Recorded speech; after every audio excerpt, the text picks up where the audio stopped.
Hey, what's up you guys? Welcome back to my channel. Right guys, so today is going to be a bit more of a serious topic. You guys know me, you guys know what I'm like. I'm usually all fun and squirty and squirty and la. And you know I just love talking about sex in a lovely positive way. But now I think it's time to be a little bit serious and talk about some of the negative sides behind sex. Without further ado, let's get straight into the video. So the following story times are two different story times that are quite related to each other, and these are two very unfortunate negative situations that happened to me at university. So the reason why I'm telling these two story times is to mainly spread awareness on different ways SA can happen. Just a little disclaimer. So I will start off on a light note and talk about my experience at university. It was awesome! I actually really enjoyed my university experience. I studied sexual health, of course, and I enjoyed the course very much. I made new friends and I discovered so many new cultures as it was so diverse around the area that I went to university in. There were so many different students from all over the world in just this one little town. The freedom of being 180 miles away from home and just the independency that I gained from that was so freeing and was just the best feeling possible. And don't get me started on the university night outs. The club nights out at university were almost like club nights out that you would see on shows or movies that you would watch when you were a kid. They were epic. They were just so fun and wild and everyone was just so free.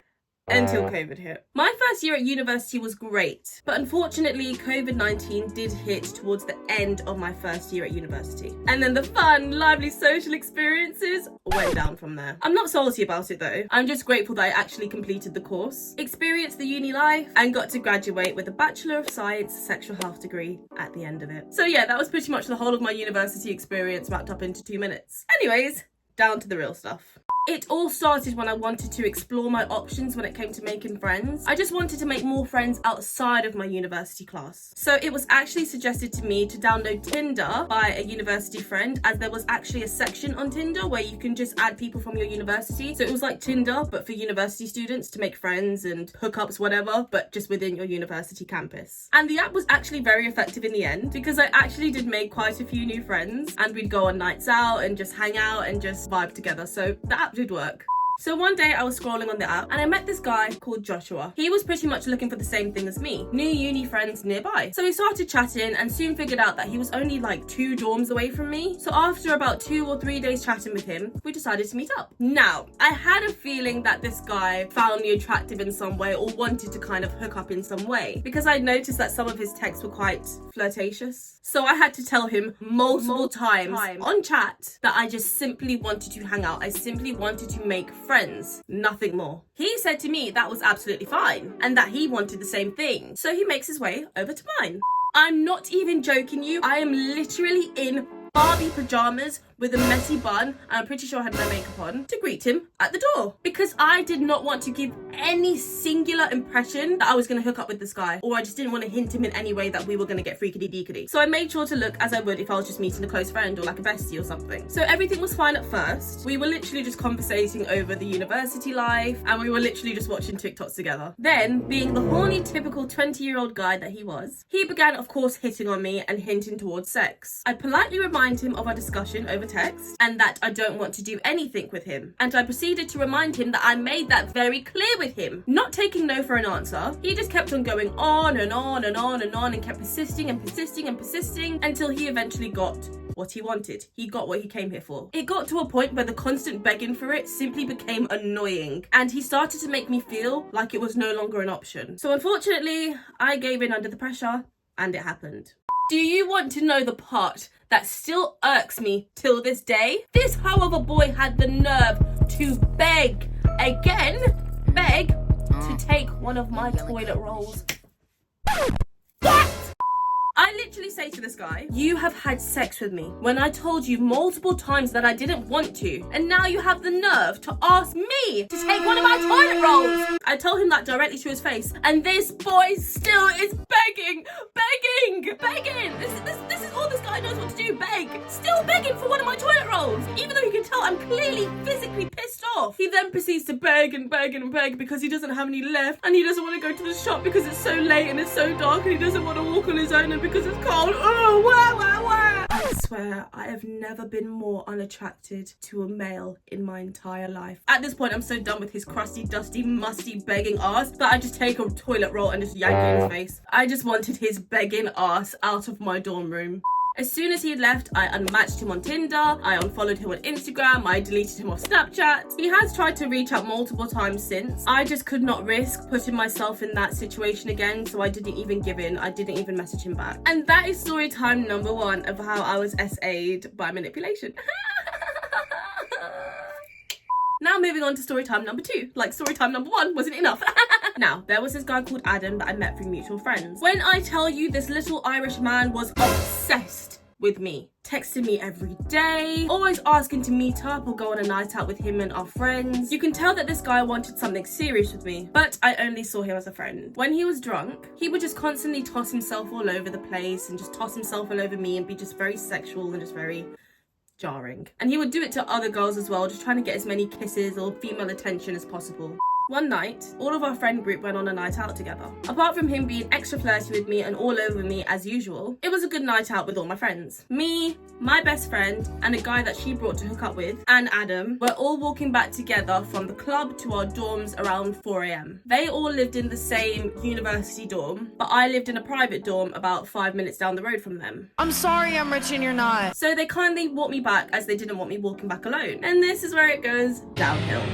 Adam starts being very creepy and constantly asking me to walk me into my room. I had to tell this little man that I am more than capable of walking from the front door of my dorm to my dorm room, which was literally on the ground floor, didn't even have to go up any stairs, didn't have to take the elevator, it was literally just in through the main door, turn left, and I'm in my room. Like, thank you, sir, you've walked me enough. Good night, take a hint. But no, of course it wasn't that easy. Of course, you really thought it was that easy. Of course it wasn't that easy getting rid of a boy.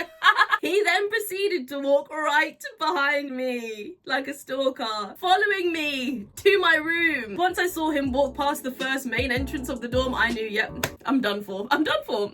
My best friend kind of sees my whole aura. She can see my whole energy. She can see that I was off and I wasn't happy. So she actually stays, makes her hookup stay right by her side and doesn't leave my sight. Even after watching both of us walk into the room. Good friend she was. He follows me all the way into my room. Like, he's now in my room at this point. And he starts saying things like, oh, I'm just really tired. I promise I won't bother you. I'm not gonna even touch you. I really just want to stay here for the night. I'm really tired to walk back. It's really cold. I don't want to go alone. First of all, you've got 2 people outside who live in the same dorm as you, ready to walk you back as well. It's really not that cold. You've got a coat. I didn't even have a coat on. He had a full-on puffer jacket. And keep in mind, his dorm room was only down the freaking road. Like, we literally walked past their dorm to get to my dorm on the way back from the club. His dorm is down the road.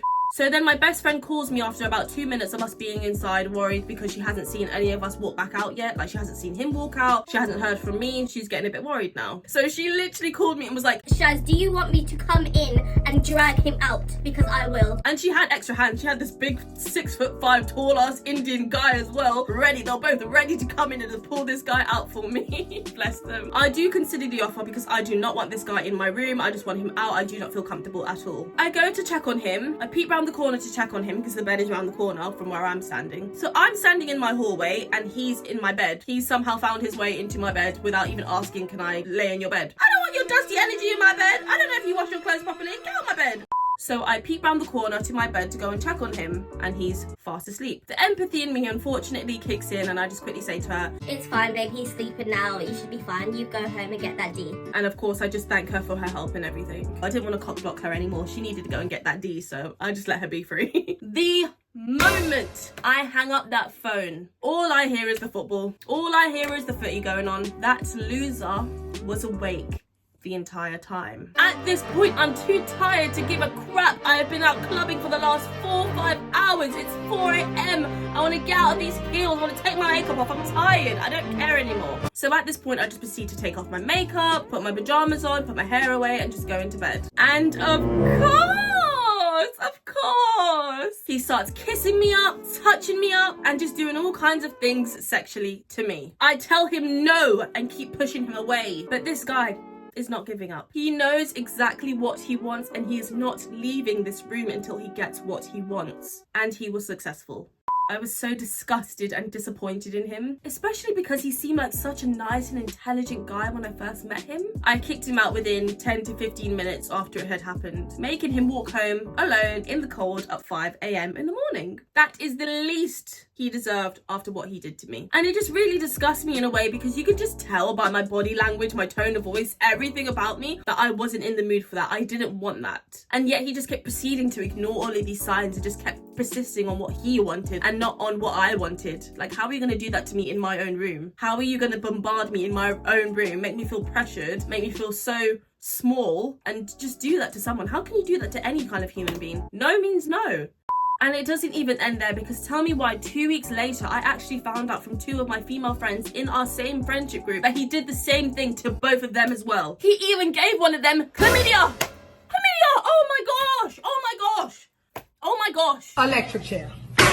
Absolute bastard. First you're gonna SA girls and on top of that not even get yourself checked out. Finding out that he actually goes around and does this to girls was just so horrid to hear. What, that you're so small and insecure that you just can't take a no, that you have to persist until you get your way? No. So guys, yeah. I really wanted to talk about these story times as I now work in sexual health and I've witnessed this happen to multiple people. So now that I know that this is more of a common thing, I really wanted to address it on my channel and let people know that you're not alone. The main reason why I wanted to talk about these situations and what happened to me is because I want to spread the awareness of SA and the different ways it can happen. One of the most common ways of SA can be by manipulation or coercion. This is such a dangerous way because it's so easy to miss. And some people don't even realize that it is SA. The amount of times I have been manipulated or talked into having sex with someone, including boyfriends, is just sad. And I was so young at the time that I didn't even realize being talked into having sex with someone is a way of SAing someone by manipulation, by a manipulation tactic. Please look out for this. It can happen to anyone, whether you are a boy, a girl, a duck, a frog, even married people, it can happen to. Your own husband or wife can do this to you even. So please be cautious and be safe. Never, ever, ever feel like you have to give in. No means no. Everybody, remember this. If someone says no or that they're not in the mood, the first time you've asked them to have sex, that is their made up and final decision. Otherwise, they wouldn't have said no in the first place. If you have to put someone in the mood or make them feel guilty for not being in the mood, or having to butter them up and be really nice and sweet and please until they finally are in the mood or until they finally say yes, you are the problem. Anyways, you guys, I'm gonna go cry. I'm joking. Anyways, you guys, I'm gonna stop being so depressing and I'm gonna go and just like treat myself and go treat myself to a Starbucks, because after that I think I really need it. And I'm not gonna cry and ruin my makeup over these 2 dusty boys who couldn't take no for an answer. So yes, I love you guys so much and I will see you next week. I really hope you enjoyed this video and maybe even learned something. Make sure to send this to someone. It might help them in some way. Yeah, just comment what you want to see next, and I love you so much and thank you for tuning in.